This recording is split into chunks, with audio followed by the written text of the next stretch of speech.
Democracy is often automatically seen as the best form of government, which may lead us to overlook some of its fundamental flaws. Here are 5 reasons why democracy isn't all it's cracked up to be. Number 1. Giving decision-making power to all citizens can create a divided society. When someone disagrees with a political decision, they often go after those who supported it. Political discussions can quickly turn heated and personal, even among family or friends. Just think about a Thanksgiving dinner going off the rails when politics comes up. To avoid these situations, many people follow the no politics or religion in conversations rule. Some people think that these topics cause conflicts because they are highly personal, but it may actually be tied to the nature of democracy itself. Now take an absolute monarchy, where the king makes all the rules. In such a system, people are less likely to engage with politics, because they have no say in what the king decides. Sure, some might still find politics interesting, but it is unlikely to spark conflict. If they disagree with the king's policies, they will blame him personally, or his bad advisors, but attacking each other is pointless. The person who disagrees with you had nothing to do with the bad policy, so why get riled up? When citizens of a democratic republic face a problem, they often target their frustrations at the politicians. But they ultimately know that these politicians were elected by their fellow countrymen. And that makes all the difference. Their neighbors must take part of the blame. People see voters from opposing parties as stupid, misinformed, or even worse, morally reprehensible, and often blame them for all sorts of societal problems.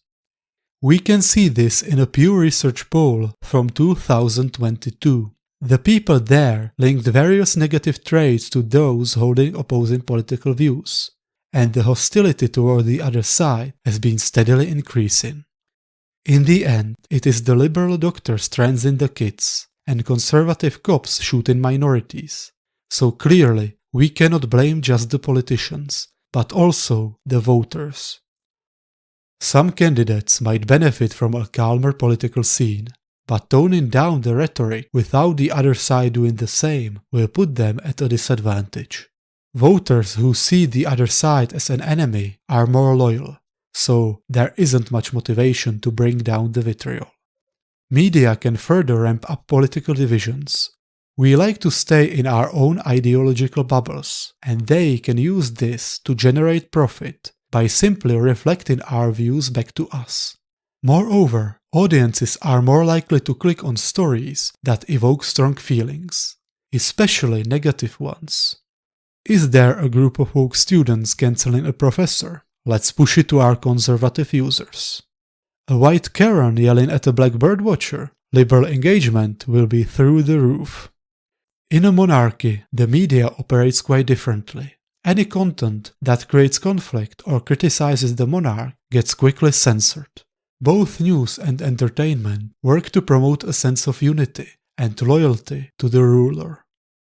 I am not saying that a society spoon-fed monarchic propaganda is a good thing, or that disagreement is a problem. Having different viewpoints can help us see political issues more comprehensively and find better solutions to them. But with an extremely divided society, the disagreements are rarely productive and can lead to serious problems, even political violence. Number 2. Citizens in democratic societies spend a lot of time engaged with politics, which may not be the best use of their time. A Pew Research poll from 2010 revealed that an average American spends 70 minutes daily consuming news. Even though this survey is now 15 years old, this time likely hasn't significantly decreased, and 70 minutes every day is quite a lot. The phrase "time is money" comes to mind. If you took those 70 minutes and worked instead at a rate of, say, $25 an hour, you would earn an extra $29 every day. which adds up to $10,500 every year, and whopping $42,000 over an election cycle. That kind of money could be the difference between retiring comfortably or working into your 70s. Is the value of casting a single informed vote truly greater than an extra 10 grand every year? Perhaps money isn't a be-all and end-all to you, but you could also spend this extra time with your family and friends. If you are looking to improve society, dedicating over 400 hours a year to volunteering will probably make a bigger impact than your vote. On top of that, tuning politics out could also improve one's mental health. Yeah, it's possible to reap these benefits by getting out of the political process entirely. But if we delegated decision-making to a single ruler or a council of experts, these benefits could be enjoyed by everyone. It is also worth questioning whether all this time spent following the news actually helps voters make better decisions. But we will dive into that in the next chapter. Number 3. Democracies delegate political power to all citizens, most of whom don't understand complicated policy questions. You have probably heard a quote by Winston Churchill. The best argument against democracy is a 5-minute conversation with an average voter. Except Churchill never actually said this. Regardless, the sentiment rings true. A lot of people don't have the political knowledge to make informed choices. A survey from 2010 found that only 37% of Americans knew the name of their House representative. Fast forward to 2022, and another survey showed that the majority of the public couldn't name all 3 branches of government. What's worse, voters often hold conspiratorial or downright crazy beliefs. Between 20 and 30% believe in Democrat pedo rings, Obama being born in Kenya, Ukrainian bioweapons, COVID vaccines containing microchips, and many more. These theories are more common on the right, but Democrats aren't completely immune. We can see this with theories that the attempted assassination of Donald Trump was a false flag. If the problem was just lack of political knowledge, it wouldn't be such a big deal. Citizens could use their personal or work experiences. Teachers would vote based on education policies, and doctors would focus on healthcare issues. Combining all this knowledge would get us a well-rounded government policy. Sadly, human thinking is riddled with biases, and this makes the combined voter ability a lot less reliable. I will share 2 examples, but you can probably think of many more. People focus on information that creates emotional response, especially stories provoking anger or fear. This skews our perception of reality, making us overestimate how often negative events occur.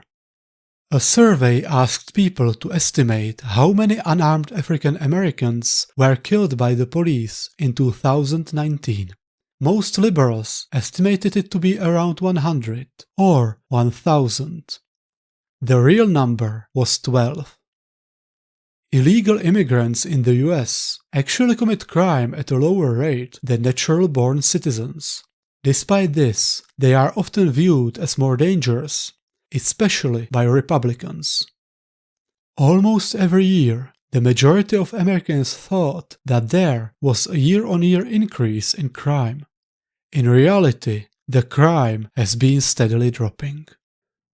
Real-life events are usually caused by an interplay of a lot of complicated factors, but we prefer simpler explanations, and when we choose between them, we pick the ones that make us feel better. For example, if grocery prices rise by 30% and wages go up by 40%, I will blame the rise in prices on corrupt and incompetent politicians. But I got a better job because I sent out tons of resumes, went through interviews, and worked my ass off. It feels good to take credit for the good things in our lives. Given all of these problems, maybe the decisions shouldn't be made by everybody, but only people with relevant expertise.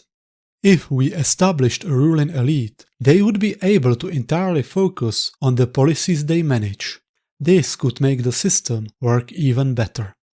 Plato illustrates the benefits of the leadership by experts in his analogy of the ship.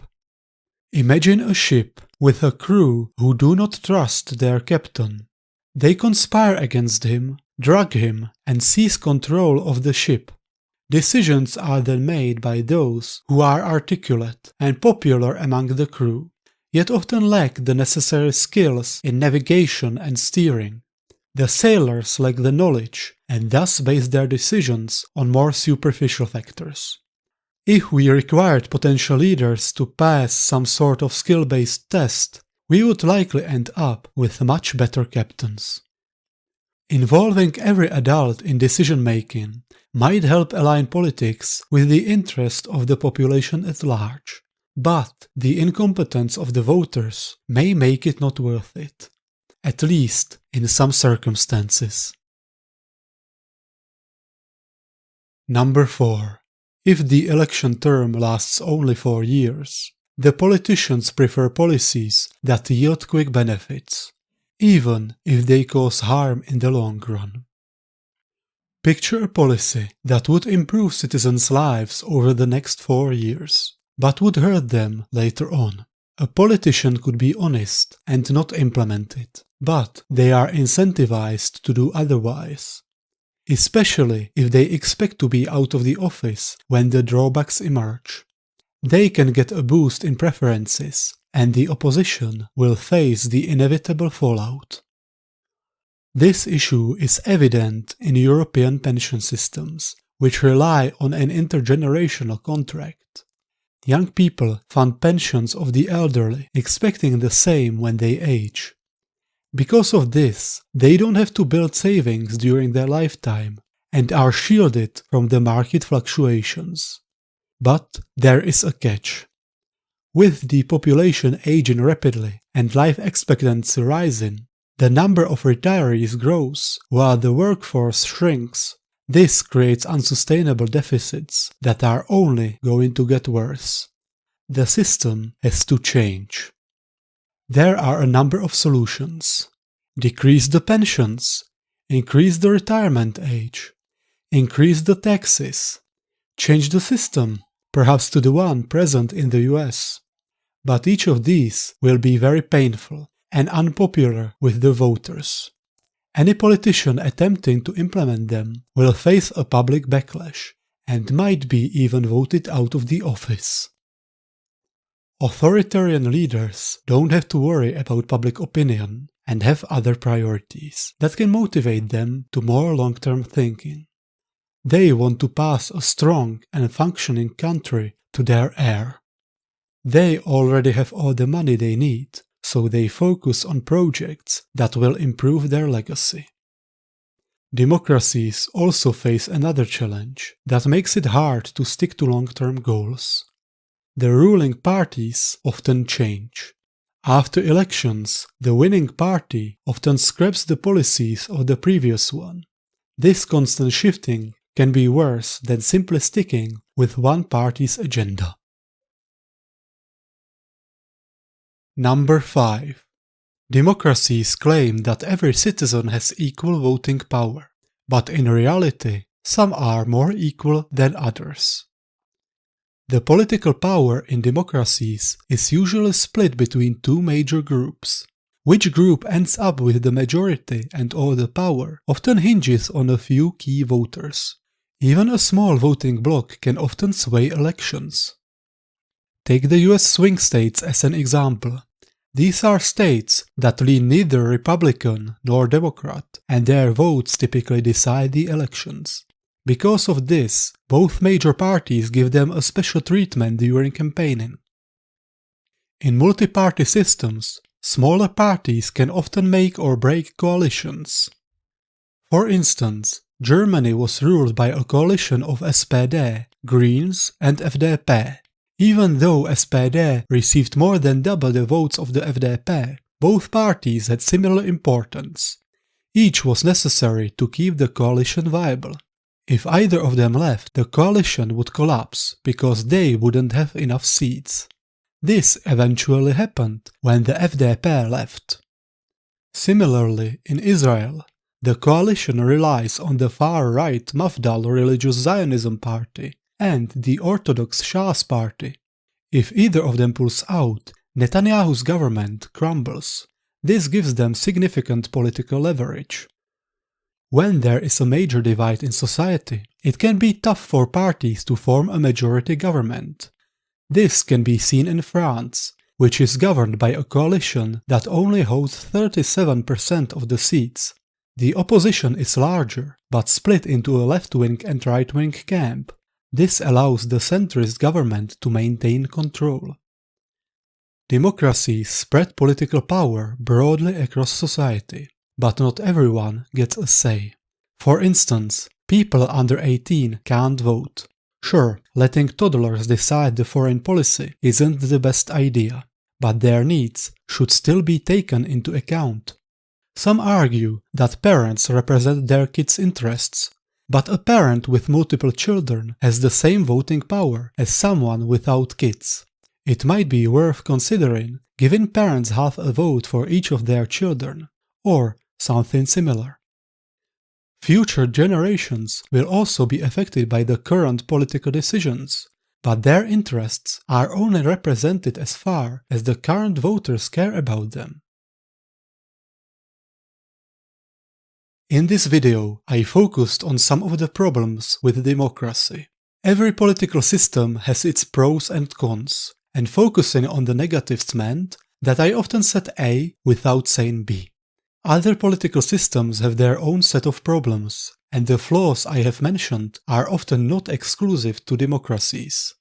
Democracy may still be the least bad option out there, and unlike the remark about the average voter, Churchill actually said this. Taking an honest look at the problems of democracy can help us find ways to fix them, or at least lessen their impact. Democracy also has some major strengths, setting it apart from other political systems, and I am already writing script for the 5 arguments for democracy video. Thank you for watching. My name is Jan and I create videos on politics, history, movies, and pretty much anything I find interesting. If you enjoyed the video, give it a like and drop a comment down below to help me in the algorithm. Want to see more? Hit that subscribe button and turn on notifications so you won't miss any new uploads.